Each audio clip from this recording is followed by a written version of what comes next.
Welcome to the podcast, Let the Prophet Speak. Today we are studying the prophet Jeremiah, chapter 21. That's the prophet Yirmiyahu, Parak Chaf Aleph. This is Saul Weiner, the host for your podcast. We just heard at the end of chapter 20 the frustration, the extreme frustration of Yirmiyahu, of the prophet, at the humiliation that he is suffering at the hands of his tormentors, the humiliation, the physical suffering. He was publicly flogged, placed in a stockade. People are conspiring to kill him, conspiring to turn him over to the king to be executed. It's just the suffering that he's undergoing.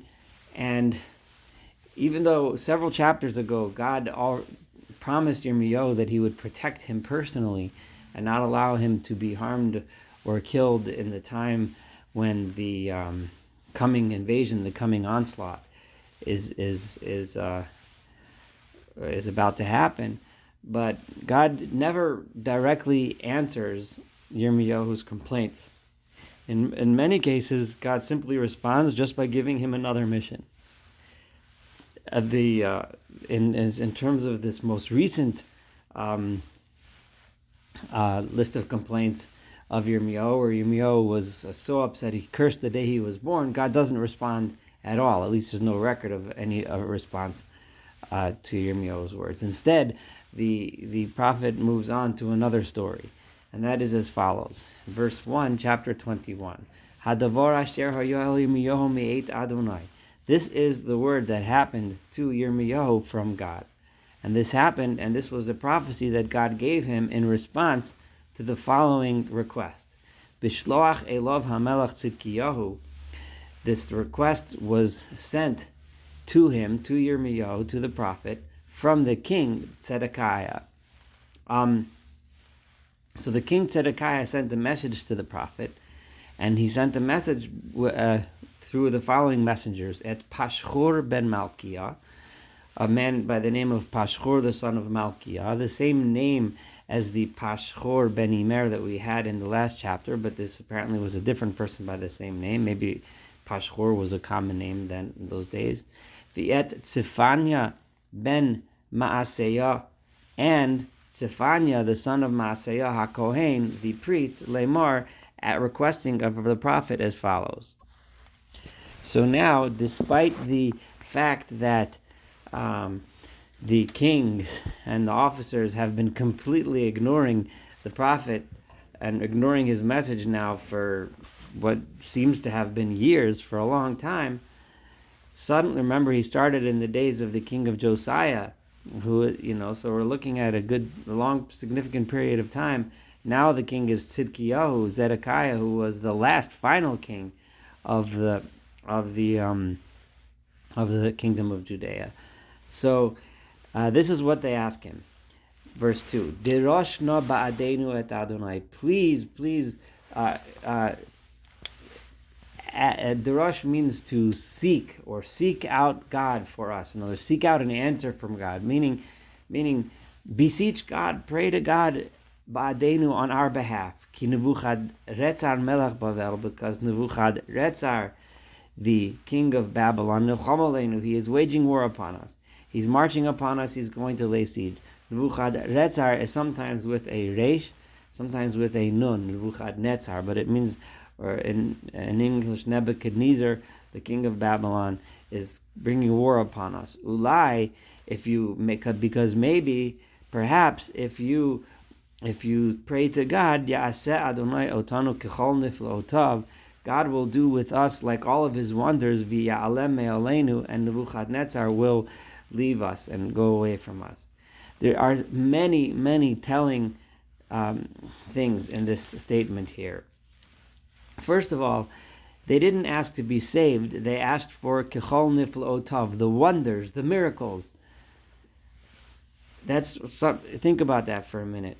I'll get back to it.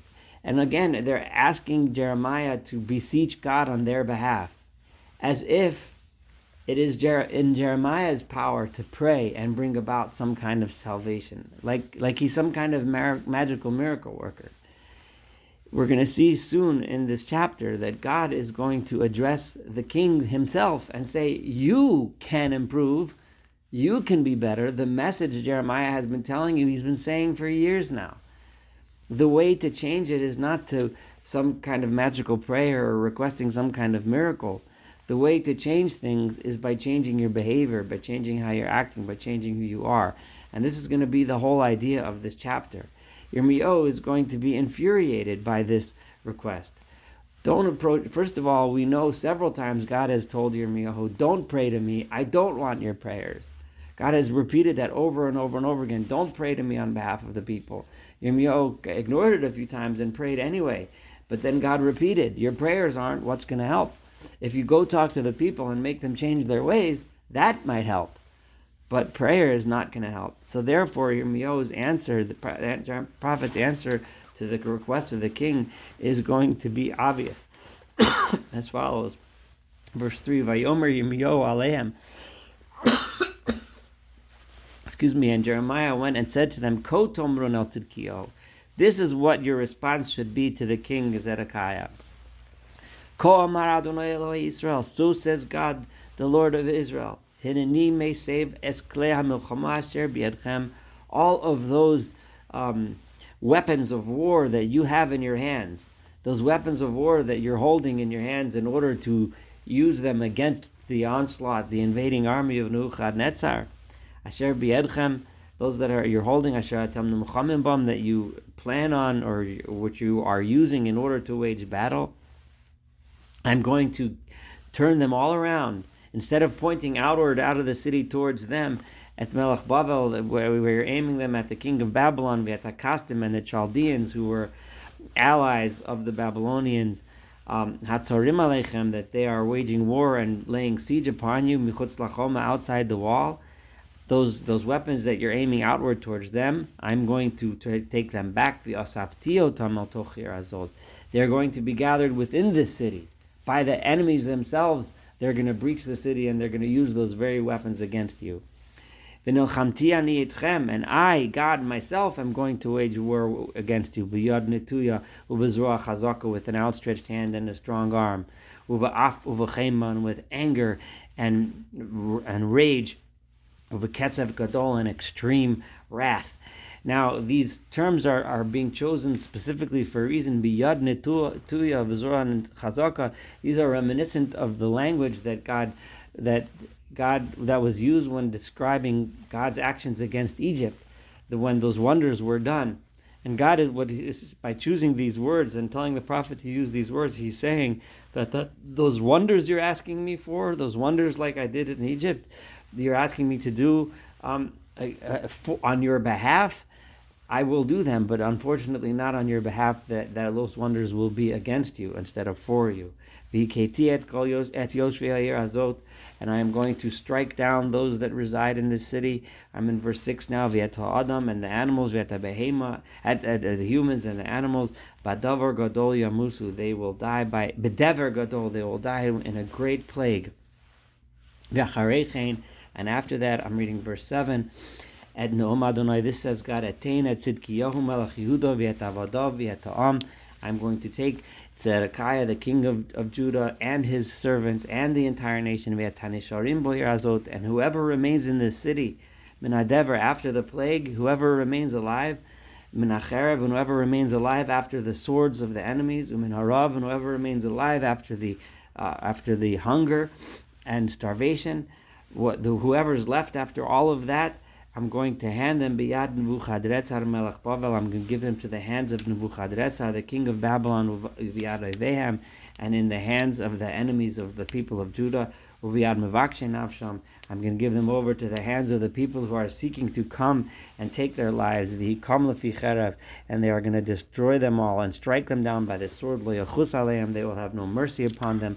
V'lo yachmol v'lo yarachem, they will have no compassion, no pity, no mercy. That will be their end. V'el ha'am hazeh tomar, into the nation, the people. And here, when he says the Am, he means the people that don't have the power or the influence to affect a massive change in the society. Those people, I am going to tell them how. Ko amar Adonai, so says God. I'm going to give you advice. This is verse 8.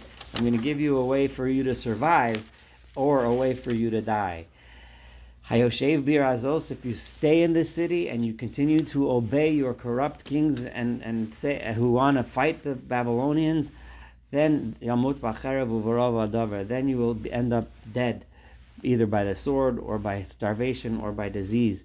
V'hayotze, but those of you that run, v'nofal al akastim, and give yourselves over to the enemy, the Chaldeans, atzarim aleichem, that are besieging you, v'chaya, those will survive. V'haytalo nafsho l'shalol, and their soul will be the only thing you get away with. At least you'll be alive. You'll be enslaved to the enemy, but that's the only way you're going to survive. Why? Ki samti fonai b'charzos, I'm placing my face of anger against the city l'ra'ah, for anger, for destruction. V'lo l'tova, I'm not looking upon this city because I want to do good to it. No, Adonai, says God. Biad melech Bavel tinatain, the city will be handed over to the king of Babylon, usrafa ba'esh, and it will be all burnt in flames. However, that's what I'm going to say to the people, to the general public that has no power to do anything to change the entire society. So just run and save yourselves and get out of here. However, to the kings that are asking for wonders, they're asking for the prophet to pray. To them, I have another message. They actually have the power to change things, but not by fighting wars, and not by trying to defend themselves in a war that they have no chance to win, and not by asking the prophet to pray. However, ulebeit melech Yehuda, to the house of the kings of Yehuda, shemud dvar Adonai, listen to the word of God. I'll tell you exactly what you can do. And this is verse 12. Beit David, the house of David, Ko amar Adonai. This is what God says. Dinu la boker mishpat. Right away in the morning, first thing, what should you do? Establish justice here. That's how you can change this. I'll tell you exactly. If you establish real justice, v'hatzilu gozel miadoshek, and you go ahead and you take the stolen goods from those people, that the oppressors, the people that oppress the poor, the people that enrich themselves on the backs of others, people suffering. Go ahead, take that away from those oppressors. Give it back to the oppressed. Establish real, true justice in your land. Then, and this you can do to save it, because if you don't, then my anger will come burn out like fire, and it will burn to the extent that it will not be able to be turned out because of the evil deeds. Because of your evil deeds, it is your deeds that you have to change. Yes, God says, you can fix this, but the way to fix this is with justice, established justice. Go ahead and go to your community and punish the people that are the oppressors and help the people that were the oppressed. Start establishing justice. That's how you can fix things. Not by asking Jeremiah to pray, not by asking me to perform wonders. However, but if you don't do that, if that's what it is, I am going to be against you, all of you that live in the valleys, all of you that live rocks upon the plains. No, Adonai, says God. Those of you who live in the valleys, who think that you remember, God said before, I'm going to send a fisherman to find the people that are hiding in the rocks, the people that are hiding in the valleys, the people that are hiding in the mountains. No one will escape my wrath. The unjust will not be able to escape, God is saying. Don't think because you're hiding in the valleys and you're not in the city, or if you're in some kind of the rocks, hiding in the plains or wherever it is, and you think who can come and attack us, who can come and find me in my hiding place, into the places, in our caves where we're hiding. Don't think that who will find you, because God says, I am going to find you. Ufakadati aleichem, I am going to punish you. Kifrima aleichem, in the same, as according to the way your deeds deserve to be punished. No, Adonai, says God, v'hitzati biyara, and I am going to kindle or burn of fires in your forests, v'yachla kol sevivah, and it will burn down and destroy everything that surrounds it. The lesson of this chapter is mighty powerful. It is not wonders that save you. It is not prayer that's going to help you. The only thing that will help you is justice. And those people, the kings, the people that have the power to change the culture, it is their responsibility to step up to the plate and do so. Thank you so much for studying chapter 21 with me. Looking forward to studying chapter 22 together as well. And of course, the rest of this book.